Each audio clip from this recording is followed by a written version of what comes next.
Bismillahirrahmanirrahim. Assalamualaikum warahmatullahi wabarakatuh. Waalaikumsalam. Alhamdulillah. Alhamdulillahilladzi ja'ala asy-syamsa wal qamara husbana alladzi khalaqas samawati wal ardh khalaqal insana min sulalatin min tin. Asyhadu an la ilaha illallah wahdahu la syarikalah wa asyhadu anna Muhammadan abduhu wa rasuluh la nabiyya ba'dah. Hadirin sidang jamaah subuh yang insyaallah dimuliakan Allah. Puji dan syukur senantiasa kita panjatkan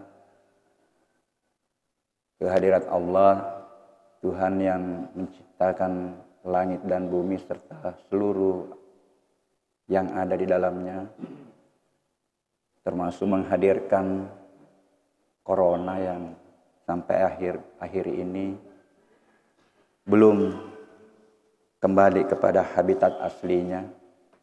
Karena apa yang terjadi itu pasti karena izinnya, dan dia hadir karena ada penyebab. Tuhan di mana seluruh umat manusia sebenarnya sudah pernah bersyahadat di depannya, di hadapan Allah. Jadi pada hakikatnya seluruh manusia itu sudah mengenal Allah. Alastu birabbikum qalu bala syahidna, bukankah aku ini Tuhanmu? Kita sudah pernah semua menjawab, bala, engkau Tuhan, aku makhluk dan siap menghambakan diri. Selawat dan taslim kita haturkan kepada Nabiullah Muhammad sallallahu alaihi wasallam. Nah, Nabi yang ini khusus di mana seluruh umat Islam sudah pernah bersyahadat sebagai tanda legitimasi keislaman.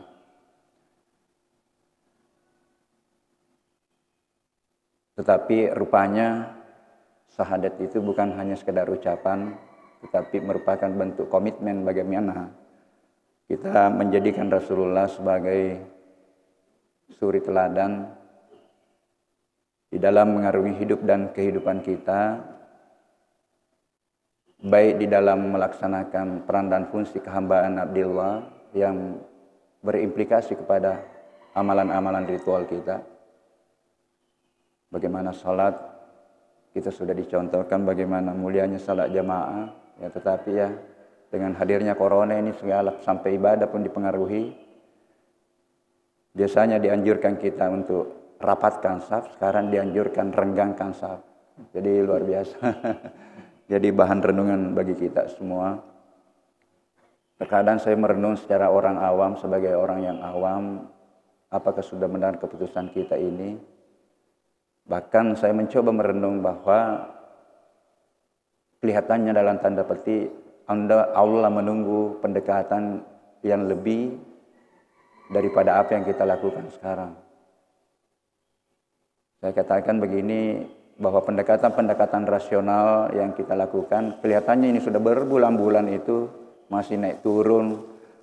Terkadang sudah diklaim bahwa mendekati hijau, kembali lagi merah.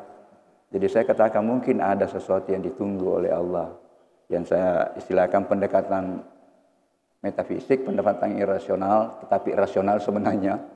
Karena memperbanyak doi itu adalah rasional.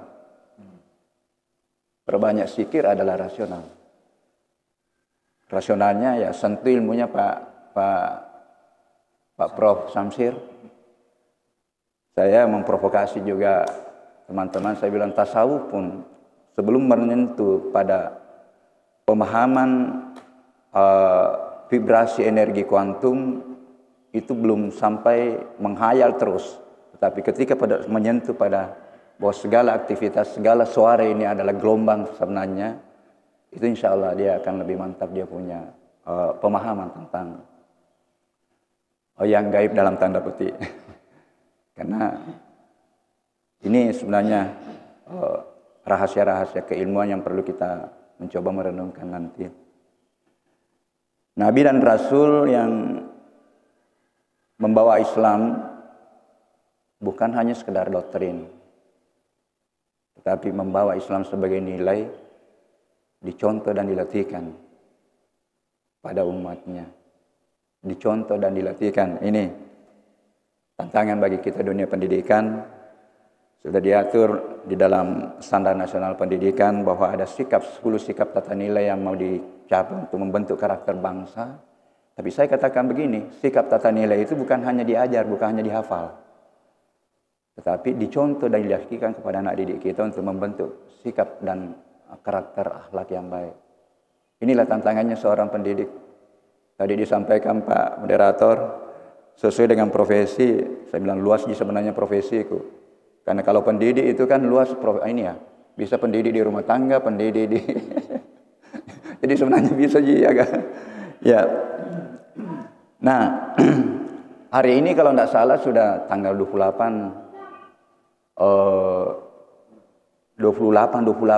Muharram ya. 28 ini tidak terasa ini. Terasa. Ada juga yang merasa. Ya. Terutama ketika kita merenung corona lagi, wah ini luar biasa, ini lamanya ini tidak akan kembali. Ya.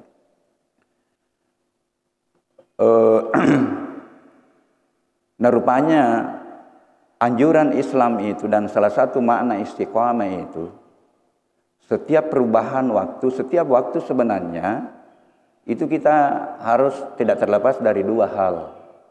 Yang pertama adalah mensyukuri nikmat, mensyukuri umur kita sampai pada subuh hari ini.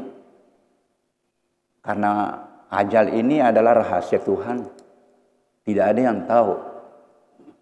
Ketika sudah sampai waktunya, la yastahiruna sa'atan wa la yastaqdimun.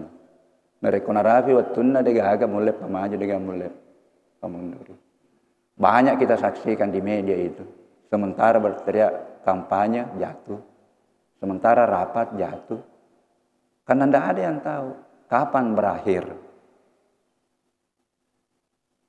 Tadi malam kita punya jiwa kan digenggam oleh Allah. Bahwa Allah itu menggenggam jiwa manusia pada saat mati dan tidurnya. Jadi kita bersyukur, makanya begitu kita bangun kan kita baca doa kan. Karena kita bersyukur dilepas sampai batas sesuatu yang kita tidak tahu. Dan kita tidak tahu nanti bagaimana caranya dan di mana. Di sinilah rahasianya bahwa setiap saat ya harus mempersiapkan diri.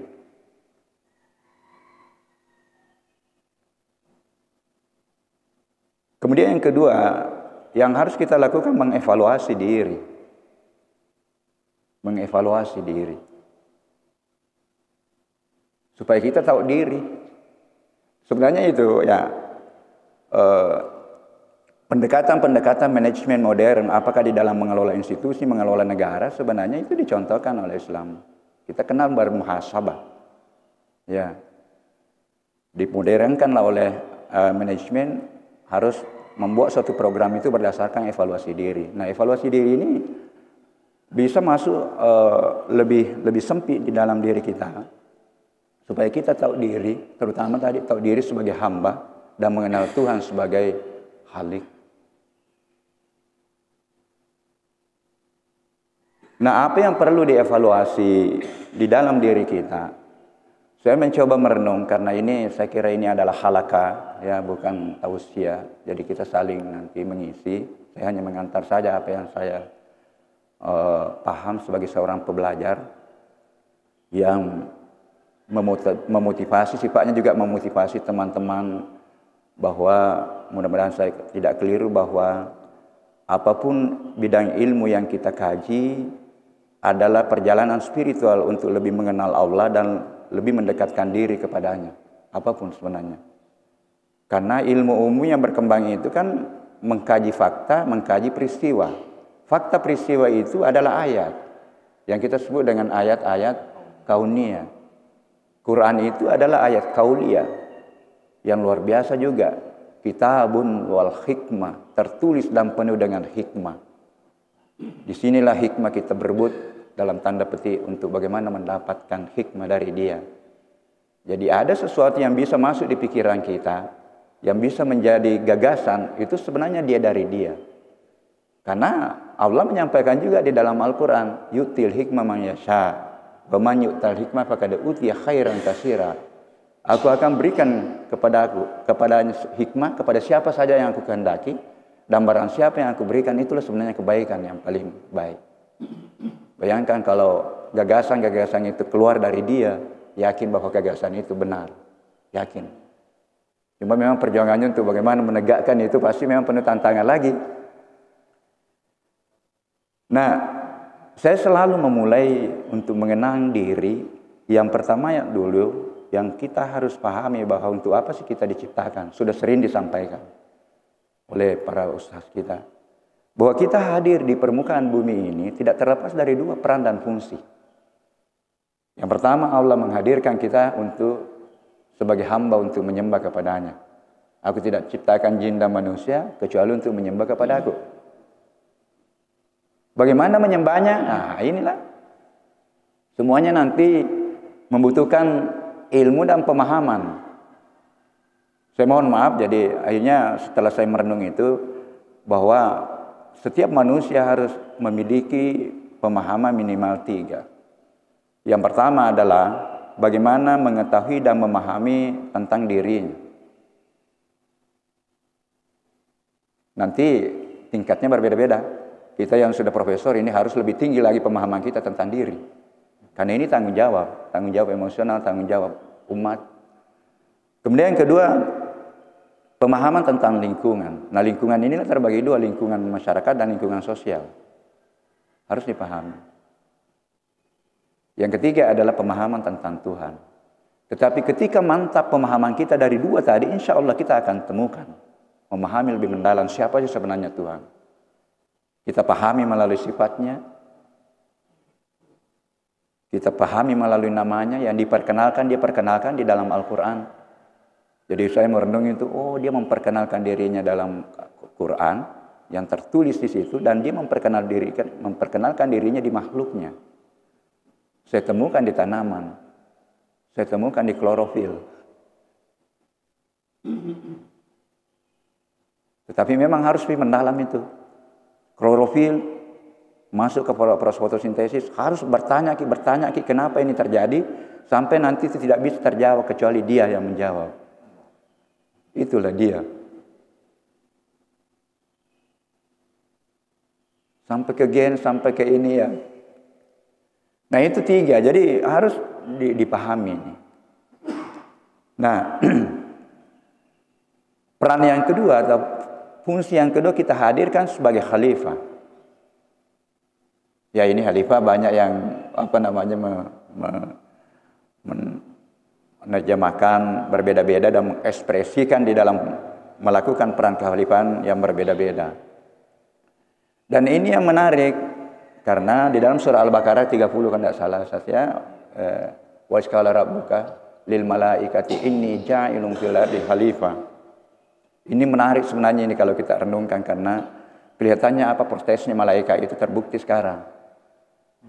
Aku akan jadikan manusia sebagai khalifah di permukaan bumi ini. Malaikat protes, ya Allah kenapa mau jadikan manusia ini sebagai khalifah? Bukankah manusia itu kerjanya nanti akan menyebabkan terjadinya pertumpahan darah dan menyebabkan terjadinya kerusakan di permukaan bumi? Tapi Allah menjawab, aku tahu yang kau tidak tahu. Malaikat diam.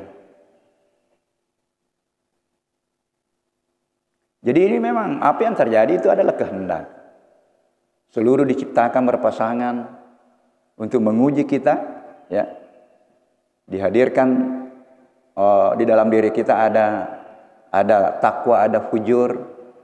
Tetapi menurut Adi Hidayat, fujur dihadirkan bukan menggiring kita untuk jadi fujur, tetapi untuk menguji kita punya ketakwaan. Jadi semua berpasangan. Jadi ini luar biasa, sampai kromosom pun berpasangan. Jadi luar biasa. Ya, apa yang dikatakan Allah di dalam Quran itu benar. Itu benar. Aku ciptakan seluruhnya berpasangan, baik yang muncul di permukaan bumi di surah Yasin itu 36, ya, maupun yang ada di dalam dirimu, maupun yang belum kau tahu. Kromosom tidak semua orang bisa tahu bahwa dia berpasangan kan, tapi orang yang mengkaji gen, mempelajari genetika dia tahu. Di sini juga menjadi bahan renungan bagi saya, mestinya makin tinggi ilmunya orang, makin mengenal Tuhan dan makin mendekat kepada Tuhan.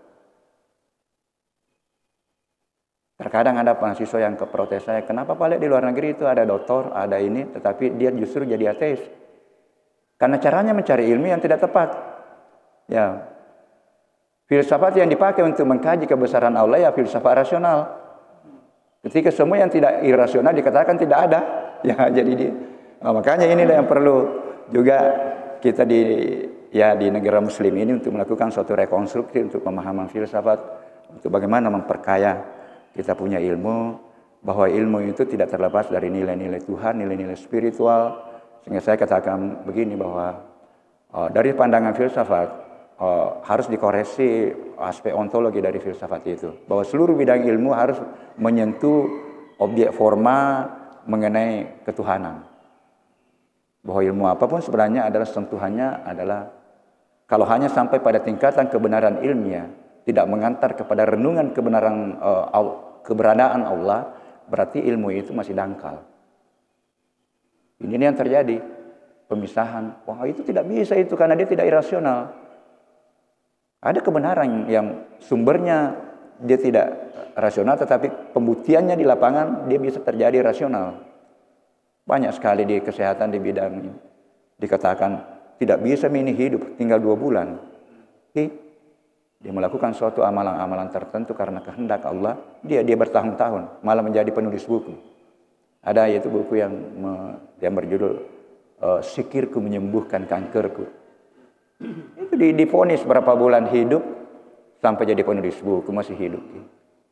Inilah yang saya maksud bahwa ada sesuatu yang sebenarnya ranahnya metafisik, irasional dalam tanda petik.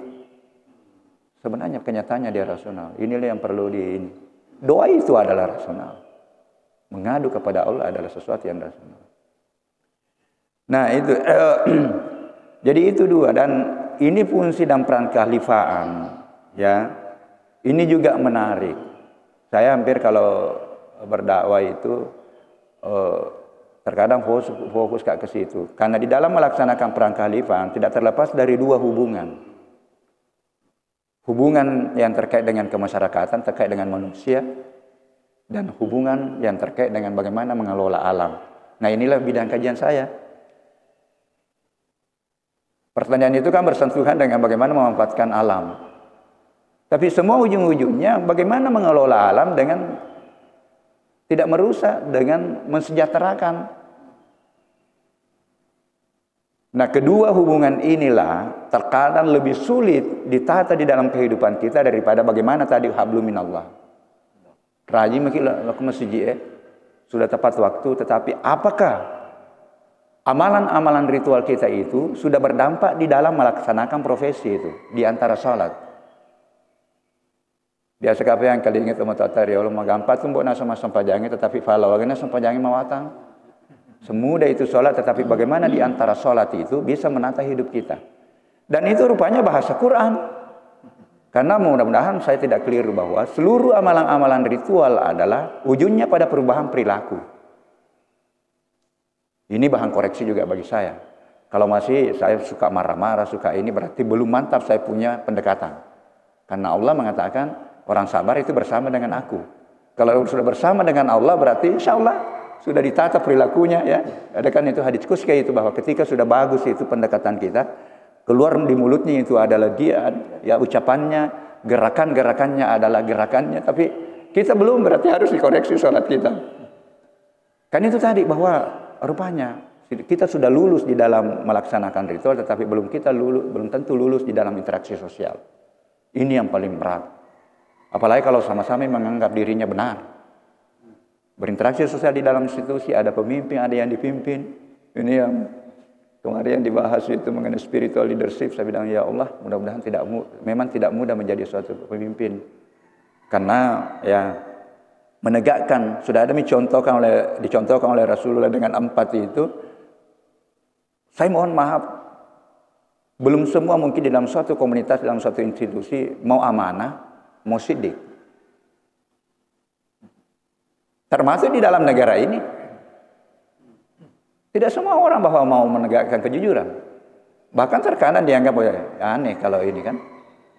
Masih senang memang dengan remeng-remeng. Ya, amanah tanggung jawab, padahal itu sudah contoh Rasulullah. Kenapa berhasil? Karena itu tadi sidik, kemudian amanah, kemudian dia cerdas bagaimana memimpin sambil menyadarkan, ya.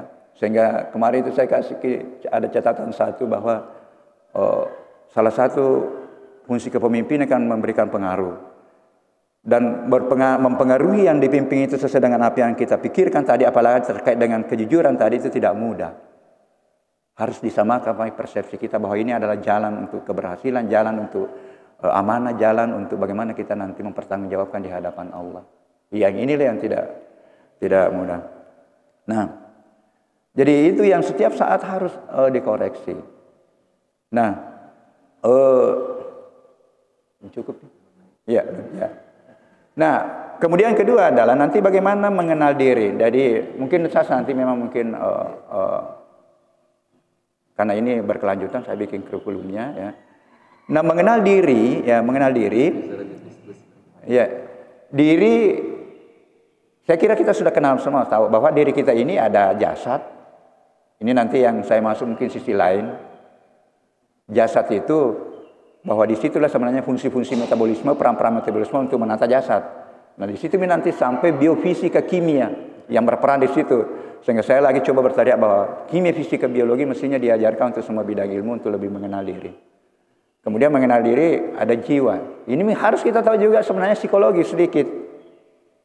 Bukan untuk ini, tetapi untuk mengenal Tuhan di balik psikologi itu. Kemudian ruh, ini sedikit. Ruh itu kan sesuatu yang tidak nampak, harus juga dipahami sedikit. Karena itulah nanti jalan untuk mengenal Tuhan. Nah, saya kira itu mungkin bisa nanti ini berjenjang, mungkin nanti panjang umur masuk kepada pemahaman diri secara fisik dari pandangan kimia, fisika, biologi, untuk di mana kita bisa mengenal Tuhan, menemukan kebesaran Tuhan di balik itu. Jadi tasawuf itu ketika ada ini, meskipun katanya itu man arafa nafsahu faqad arafa rabbahu, itu bukan hanya ranah filsafat, ranah biologi pun bisa memperkenalkan Tuhan di balik sel, di balik rahasia ilmunya, Pak. Ini kalau kita mengkaji ke dalam, insya Allah kita ketemukan pertanyaan yang sudah tidak terjawab oleh ilmiah, itulah dia. Saya kira itu, mudah-mudahan ada manfaatnya. Mohon maaf atas segala kekurangannya. Assalamualaikum warahmatullahi wabarakatuh.